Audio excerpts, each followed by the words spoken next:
Eagle Nation, time for a summer sit down. And what better way to get these going than with Georgia Southern Baseball's all-time hits leader, Carrollton standout, Eric Phillips. Eric, great to sit down with you today. Great to catch up a little bit. Yeah, man. Thanks for having me. Always a pleasure getting to sit down with you. Does it feel like it's been since 2012 when you last laced them up? Whew, man, don't say it like that. It is. My body's definitely feeling some of the scrapes and bruises that were nothing back then, but it's definitely coming to me. But yeah, man, I've enjoyed watching, the guys the past few years. They've had some good runs, and obviously this year, golly, my heart was exploding when I saw they were going to get to host a regional. So, congratulations to them and Coach Henning. Man, it was awesome. It really was. We referenced that 2009 team a lot on the broadcast this year about most wins, best offensive numbers in a variety of categories. But you also played in the 2011 NCAA regionals. You had a chance to go out to Fullerton, but also played when you guys went to Columbia. To be a part of that kind of success, what did it mean to you when you made that choice to come to Georgia Southern? Well, first and foremost, coming to Georgia Southern was one of the best decisions I've ever made. That place changed my life. I met people that, I'll never forget. Had some great teammates, some great coaches, great fans. Shout out Clement's Crazies. But, that playing on those teams, especially as a freshman in 2009, playing with greats, Griffin Benedict, Statesboro guy, Kevin Bowles. I mean, I could go on the list. Arrows that came in from Gordon, I believe, and did outstanding for us on the mound. And but yeah, those two teams stick out just because of the conference championships and getting to go experience Cal State Fullerton and the big crowd at Columbia when we played South Carolina. I had them on the ropes too, man. We could have definitely made some noise there, but those two seasons stand out. But don't discredit the other 2 years. We had some good teams as well. We just kind of didn't get hot at the right time in those, but we still had a great two other great teams. You bring up the Clements Crazies, and I wanted to go this direction. I didn't realize that you had a couple of nicknames. I've seen El Diablo. I've seen the Fighting Chicken. So tell me what you could tell us about those.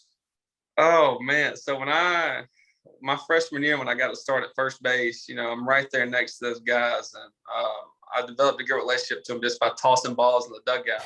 And they thought it was the best thing ever. But eventually they did give me a nickname, and it was about the time Talladega Nights come out. So, at the end of the movie, they're like, what are you going to call me? He's like, the Magic Man. Now you see me, now you don't. And he's like, what am I going to call you? It's like, I don't know. I'm thinking about El Diablo. He's like, well, what's that mean? And it's like, the Fighting Chicken. So I guess I was skinny. I don't know. They all just started calling me El Diablo, the Fighting Chicken. And I can remember walking through campus my sophomore year, at the fall, and, not thinking anything of it, and I hear El Diablo, and I start looking around like, who was yelling El Diablo?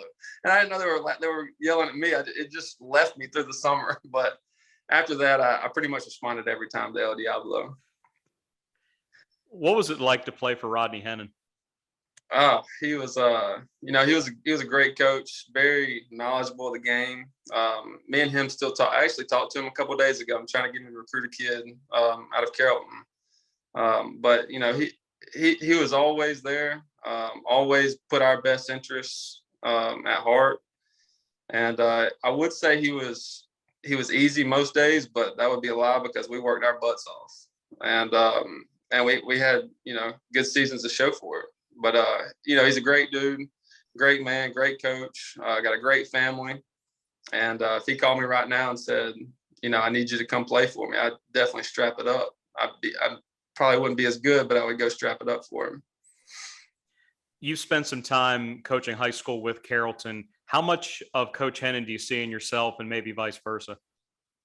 Yeah, I took a lot of what he installed in us, trying to develop a culture around, what the expectations around the program.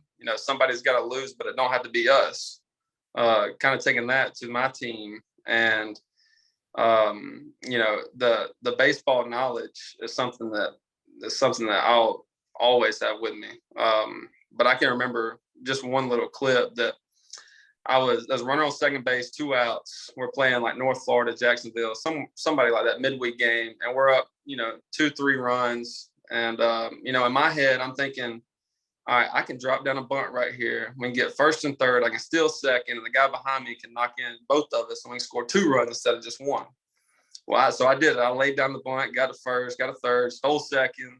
The guy behind me ends up like popping out something, and he comes and said, "Phillips, get your butt over here." And don't you ever lay down a bunt with 2 strikes. I need you swinging the bat so we can score that run. In my head, though, I'm like, all right, we scored 2, though. So, just little intricacies of the game like that.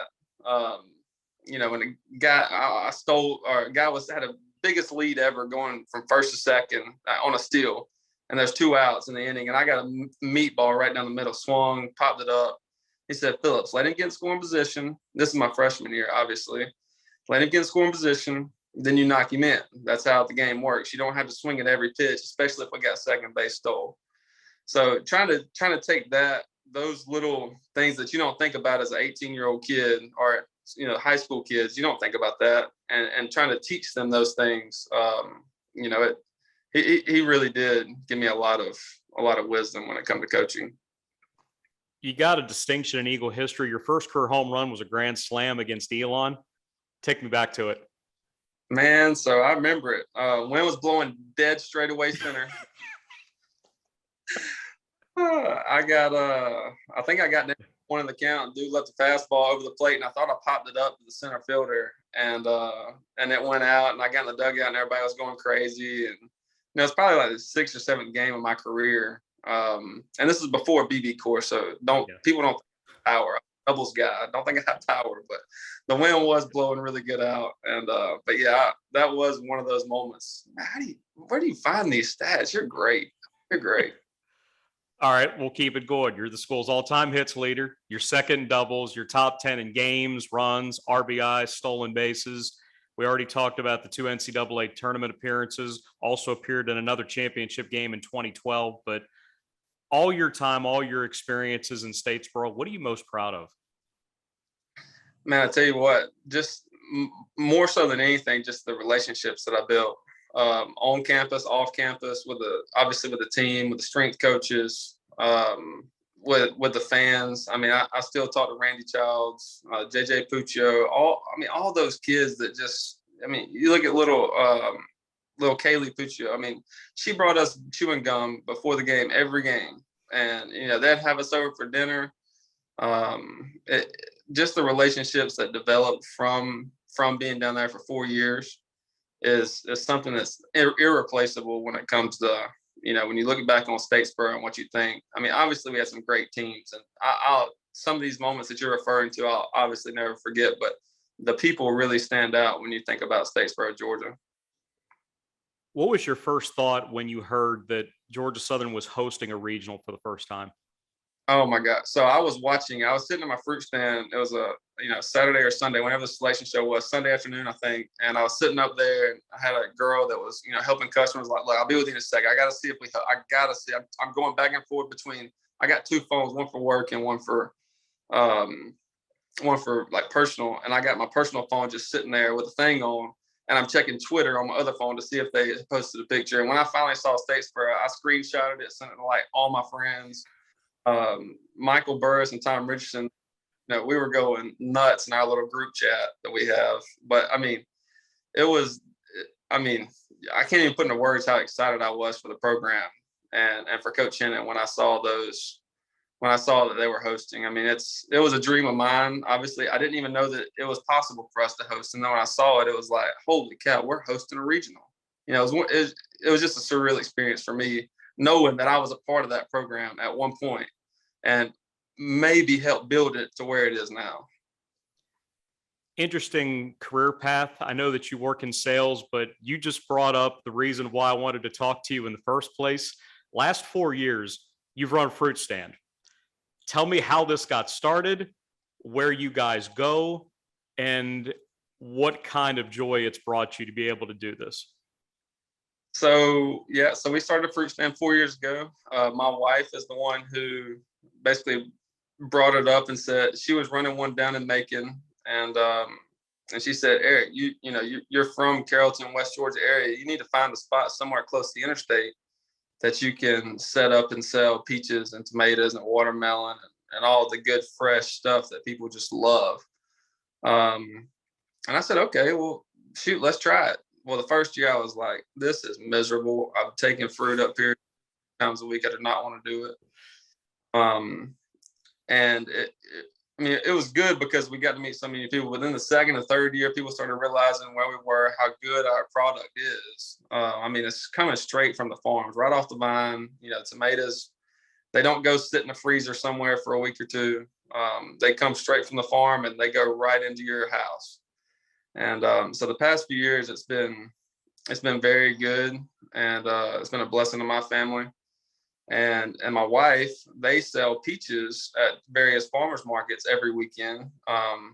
So they'll go to Cartersville, Rome, Dalton, Smyrna, all up in the northwest part of the state and set up and sell. And I've actually been to Statesboro and sold a few times. I try to come once or twice a summer. This summer, there's a late freeze that killed some of the peaches, some of the early season peaches.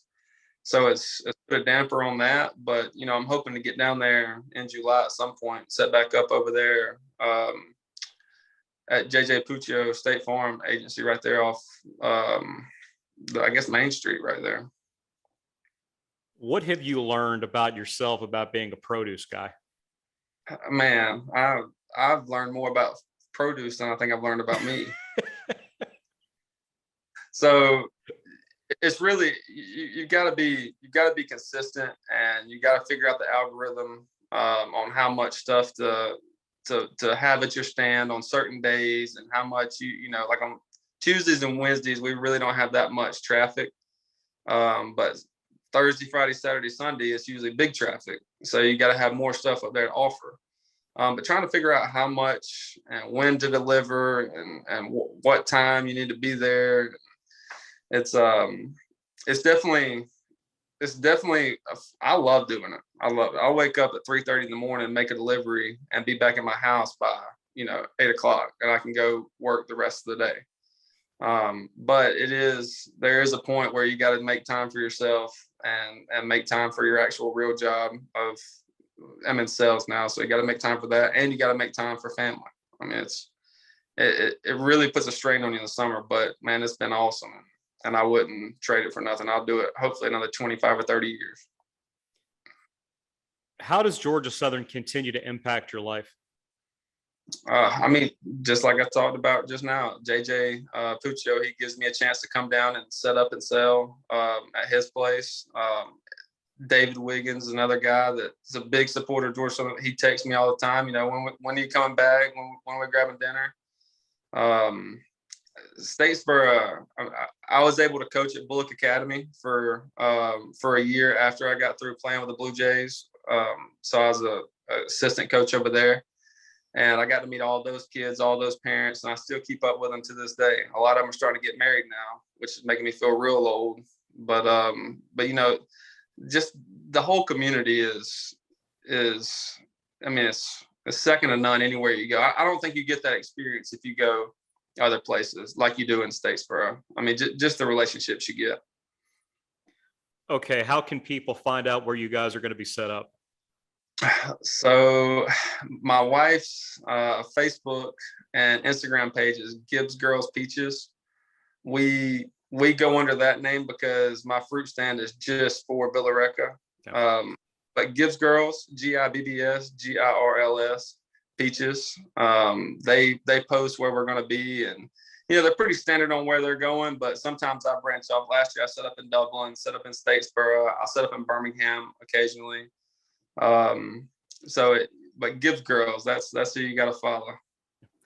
It's been a lot of fun getting a chance to speak with you. I know Eagle Nation really appreciates your contributions on and off the field, and hopefully we'll get a chance to do this later on. Man, I'd love to. Thank you for having me in. And I love Georgia Southern. I love Statesboro. I love the Clements Crazies, and y'all keep doing what y'all do down there.